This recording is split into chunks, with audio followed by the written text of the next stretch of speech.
In this video, I'm going to show you how to buy car in GTA 5 online.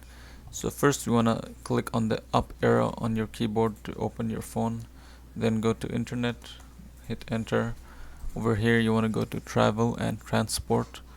Over here you'll find so many dealers that you can buy from. For example, Benny's or Arena War or Legendary. You can choose whichever you want. I will choose Legendary. Now let's just go here and choose a car.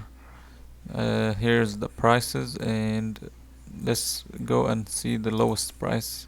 Sometimes if it's too low they will put it for free, like this one. As you can see, it's free. So let's see the lowest one. Yeah, as you can see, many of them are for free because they're too cheap. So let's go and buy this one. For example, choose the yellow color and click order. So here it says sold. So as you can see, after you buy it, it will be delivered to your garage. So let's click escape and leave this. As you can see, it says here on the screen, it will be delivered to your garage.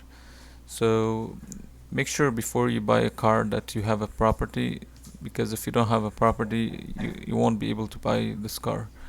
So yeah, like that's it for this video. If you enjoyed this video, make sure to leave a like and subscribe.